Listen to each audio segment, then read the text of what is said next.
టీడీపీలో నారా చంద్రబాబు శకం ముగింపు దశకొచ్చింది. ఇప్పటికే పార్టీ వర్కింగ్ ప్రెసిడెంట్గా నారా లోకేష్ బాధ్యతలు స్వీకరించారు. లోకేష్ నాయకత్వంలోనే ఇప్పుడు టీడీపీ వ్యవహారాలన్నీ సాగబోతున్నాయి. తెలుగుదేశం పార్టీ నుంచి ప్రభుత్వంలో ఎవరెవరు ఎలాంటి పాత్ర పోషించాలి అన్న విషయాల్లో కూడా లోకేష్ నిర్ణయమే ఫైనల్ కాబోతుంది. నిజానికి ఇప్పటికే ప్రభుత్వంలో కూడా లోకేష్ మాటే దాదాపుగా ఫైనల్ అన్నట్టుగా ఉందనే అభిప్రాయం ఉంది. లోకేష్ సకల శాఖ మంత్రిగా సాగుతున్నారు అనే విమర్శలు ఉన్నాయి. కేబినెట్ భేటీకి ముందుగానే మంత్రులంతా లోకేష్తో బ్రేక్ఫాస్ట్ మీటింగ్లు పెట్టుకుని మరీ వెళ్ళి కేబినెట్లో ముచ్చటిస్తున్నారు. ఇలా చంద్రబాబు కన్నా ముందే అన్నింటా నారా లోకేషే నిర్ణయాలు తీసుకుంటున్నారు అనే వాదన అయితే ఉంది. అయితే నారా లోకేష్ నాయకత్వంలో తెలుగుదేశం పార్టీ మారుతున్నటువంటి నేపథ్యంలో టీడీపీ మూడో తరం చేతుల్లోకి మళ్ళుతున్నటువంటి తరుణంలో నారా లోకేష్కి నారా చంద్రబాబు నాయుడికి ఉన్న ప్రధానమైనటువంటి వైరుధ్యం ఒకటి చర్చించుకోవాల్సిన అవసరం ఉంది. నారా చంద్రబాబు నాయుడు 1995లో తెలుగుదేశం పార్టీకి అప్పటి అధినేత ఎన్టీ రామారావు మీద తిరుగుబాటు చేసి వ్యవస్థాపక అధ్యక్షుడిని పార్టీ నుంచి తప్పించి ఆ టీడీపీని తన చెప్పు చేతల్లో తీసుకోవడానికి చాలా రకాల ప్రయత్నాలు చేయాల్సి వచ్చింది.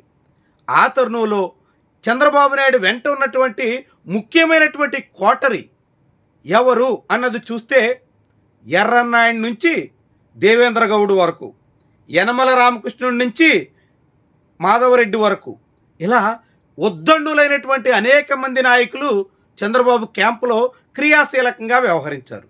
ఎన్టీఆర్ నుంచి పార్టీని తన సొంతం చేసుకోవడంలో, పార్టీతో పాటు ప్రభుత్వ పగ్గాలన్నీ తన చెప్పు చేతల్లో పెట్టుకోవడంలో అలాంటి చాలామంది ప్రజాకర్షణ కలిగినటువంటి నాయకుల పాత్ర కీలకంగా ఉంది.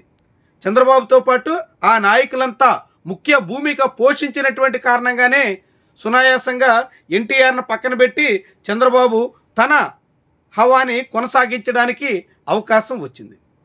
ఇప్పుడు నారా లోకేష్ అంత కష్టపడాల్సిన అవసరం లేదు. చంద్రబాబు తనయుడిగా ఆటోమేటిక్గా టీడీపీ సారథ్య బాధ్యతలు తన చెప్పు చేతల్లోకి వచ్చాయి.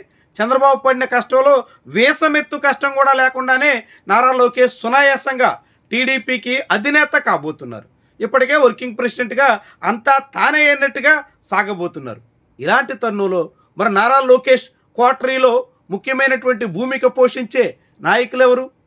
నారా లోకేష్ కోటరీలో కీలక పాత్ర పోషిస్తున్నటువంటి వాళ్ళు ఎవరు?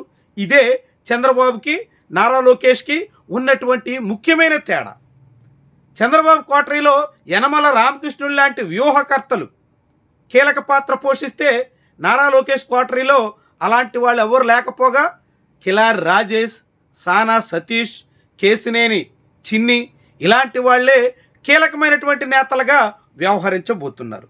తాజాగా ప్రకటించిన కొత్త కార్యవర్గంలో కూడా వీళ్ళకే ముఖ్యమైనటువంటి పాత్రలు దక్కాయి. కిలారి రాజేష్కి అయితే ఏకంగా ప్రధాన కార్యదర్శి పదవి నిన్న మొన్నటి వరకు నారా లోకేష్ పోషించినటువంటి పాత్రలో ఇప్పుడు కిలారి రాజేష్ వచ్చారు. అలా పార్టీ ప్రధాన కార్యదర్శిగా కిలారి రాజేష్ వ్యవహరిస్తున్నటువంటి తరుణంలో ఆయనకి ప్రజల్లో ఉన్న బలం ఎంత?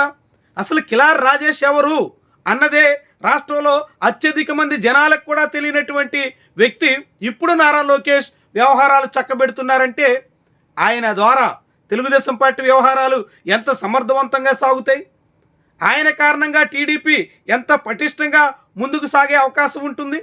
కిలారి రాజేష్ విజయవాడ ప్రాంతానికి చెందినటువంటి నాయకుడైనప్పటికీ విజయవాడలో కూడా అత్యధికులు ఆయన్ని గుర్తుపట్టే పరిస్థితి కూడా ఉండదు.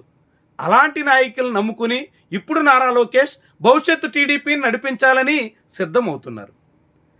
ఆయన ఒక్కరే కాదు, కిలారి రాజేష్ సానా సతీష్ కూడా ఎంపీ కావచ్చు, ఆంధ్ర క్రికెట్ అసోసియేషన్లో కీలక భూమిక పోషించవచ్చు, ఢిల్లీ, విజయవాడ, అమరావతి లాంటి ప్రాంతాల్లో అనేక వ్యవహారాలు చక్కదిద్దగలగవచ్చు. కానీ కాకినాడలో ఆయనకున్న చరిష్మా ఎంత, కాకినాడలో ఆయన పాపులారిటీ ఎంత అన్నది ప్రశ్నార్థకం. ఇలాంటి నాయకుల ద్వారా తెలుగుదేశం పార్టీ ముందుకు ఎలా సాగాను?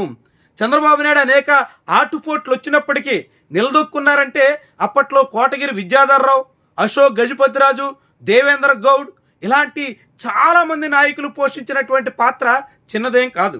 చంద్రబాబు సామర్థ్యంతో పాటుగా ఆయా నాయకుల చేదోడు కూడా కలిసి వచ్చింది, టీడీపీలో హవా సాగించడానికి అవకాశంగా మారింది. కానీ ఇప్పుడు నారా లోకేష్కి అలాంటి పరిస్థితి ఎదురైతే చక్కదిద్దేదెవరు?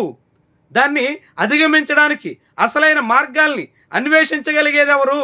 అలాంటివి లేకపోతే నారా లోకేష్ నాయకత్వంలో టీడీపీ ఏం కావాలి?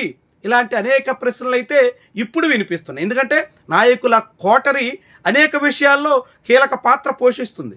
ముఖ్యంగా నాయకులు తీసుకుంటున్నటువంటి నిర్ణయాల్లో కోటరీదే ప్రధాన పాత్రగా ఉంటుంది.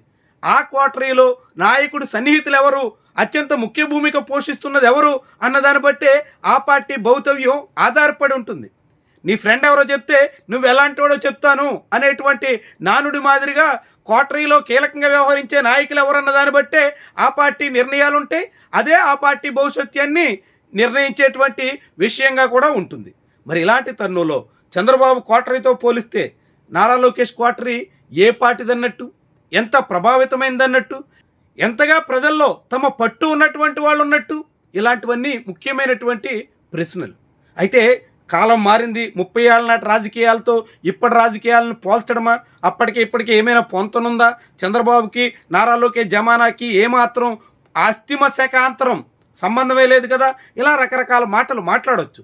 కానీ ఎన్ని మాట్లాడినప్పటికీ కూడా పార్టీలు, ముఖ్యంగా రాజకీయాలు చాలా కీలకమైనటువంటి పాత్ర పోషించేది చుట్టూ ఉన్నటువంటి ముఖ్య నేతలను బట్టి. అలాంటి తరుణంలో నారా లోకేష్ తన చుట్టూ ఎవరిని నడిపిస్తున్నారు, ఎవరి ద్వారా నడుస్తున్నారు, వాళ్ళు ఎలాంటి వాళ్ళు, ఇదే ఆ పార్టీకి అత్యంత కీలకం కాబోతుంది. నారా లోకేష్తో పాటు టీడీపీ భవిష్యత్తును కూడా నిర్ణయించబోతుందని చెప్పొచ్చు.